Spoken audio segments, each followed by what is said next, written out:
Hey, what's up? It's Jim, and today I'm going to talk about Moonshine from 1918. And this continues my Quest End series, where I review all of Buster Keaton's filmography. Moonshine is supposedly about two warring, like, Hatfield and McCoy kind of factions over moonshine, I guess. And, well, it's supposed to be about a lot of things, but the end result is kind of its own sort of haphazard thing. And I don't think this is as well made as most of them. Most of the comic film company and the Fatty Arbuckle starring vehicles I've seen so far are. The print of this that is available is in pretty tattered shape. It isn't in the greatest condition, but that's not really the reason I'm knocking it necessarily. Although, you know, I wish there was a better print, but it seems like they did the best they could to be able to present the full short. I understand if people don't want to see this one because the quality is so poor, but I still like it, and there's still actually interesting things about it, to be honest. Although it is supposed to be this kind of bootlegger thing, and it says it takes place in Virginia, but probably was filmed in California. That part was in it, and there's the bootleggers, and Buster Keaton and Fatty Arbuckle are definitely playing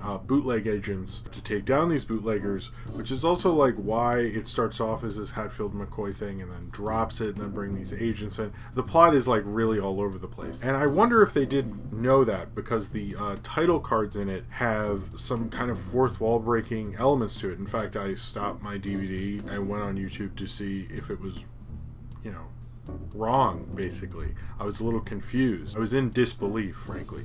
I'd never seen a silent film say, oh, it was the director's idea, or hey, this is a two-reeler, what do you expect, or the director should get more acclaim for this house exploding and coming back together, and things of that nature, which is pretty funny that they put that in there. It really does sort of save the movie, or to a certain respect. I don't think this works as well, certainly. You can definitely see things progressing as Buster Keaton and Fatty Arbuckle are on one side, and Al St. John. Al St. John is almost always like kind of playing within the kind of background setting of what's going on in these at this point. Like, he's one of the bootleggers in this with a beard, which I do. A lot of people say he looks better with the beard. I think he does. I probably look better with the beard, but I should just shave because this looks ratty. But I find that interesting that there seems to be, starting with the bellboy, more of a 1-2 thing with Keaton and Fatty Arbuckle, and he almost introduced everybody from Alice Lake to Buster Keaton to Al St. John. Throughout go Fatty Arbuckle as, and Alice Lake as this person, and Al St. John as that person, and so forth. Which shows me that they were trying to sell not just Fatty Arbuckle. I mean, he was the main draw of this, obviously, but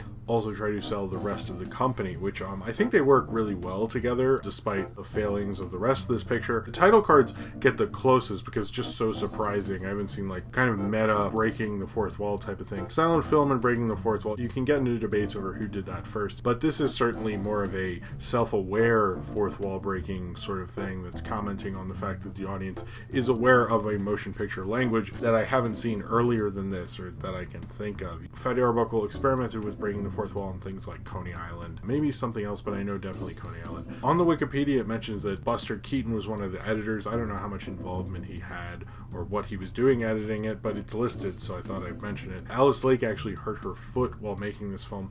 She was sore for quite a bit, apparently trying to ride a horse, which is a scene I totally don't remember to the short I just watched, but maybe that was cut or something like that. And maybe they knew this didn't work. It sort of feels that way. This feels a little haphazard. Like even the scenes of like Al St. John and Buster Keaton playing with each other, which usually works a little better, this just feels like they're like kids making faces and then they run around, and it's like, I really sort of don't get this. I mean, the best gag, the one that everyone comments on, is the fact that you have all these cops constantly coming out of this one car, like a ridiculous amount, like a clown car or something. But like, there's enough people coming out of that. It's actually really, really impressive. And like Buster Keaton falling off the rock and like hanging himself up to dry, and I think the self-awareness really works for Moonshine, works for it probably better than it ever should. I almost feel like it's like What's Up Tiger Lily, where they came to it afterwards and go, you know what would actually make this a lot funnier? It was nice seeing Charles Dudley again using a lot of makeup. I still like these shorts, but this is definitely the worst one I've seen thus far, and it doesn't seem to be anyone's particular favorite. I think everyone's glad it exists, and certainly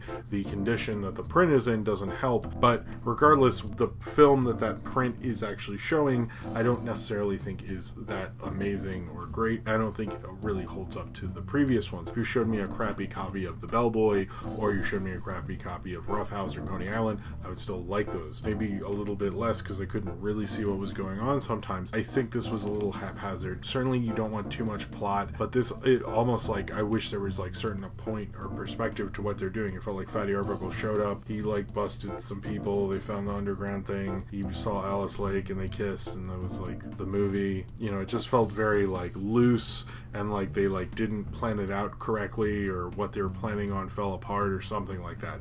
I can't find enough info on this to show me that that did happen. That's just how it feels from the film I was watching. It's nice to see Buster Keaton continue to develop and develop as a star and things like that, and I like how they managed to, I guess in post-production, find a way to sort of save this movie. I thought that was actually really inventive. I would recommend this to people who are into these shorts. If you are coming to my review series, or you're coming to Buster Keaton and Fatty Arbuckle and you want to start with this is not one to start with. I would suggest starting with pretty much any of the others preceding it. I think it's a little inspired what they did with it, and I thought it's a little thought-provoking that they were able to kind of save this, but overall the thing they are saving is too loose and nonsensical. It feels like the looseness and the self-awareness didn't really help the short. It just is kind of the only way they could get it to float and work as much as it does, but as much as that is working, it's not something that's the well-oiled machine I expect from this company of actors, and especially from the shorts that Fatty Arbuckle has directed in this series thus far. So if you have seen Moonshine and you would like to talk about it, then comment below in the comments, and subscribe if you would like to.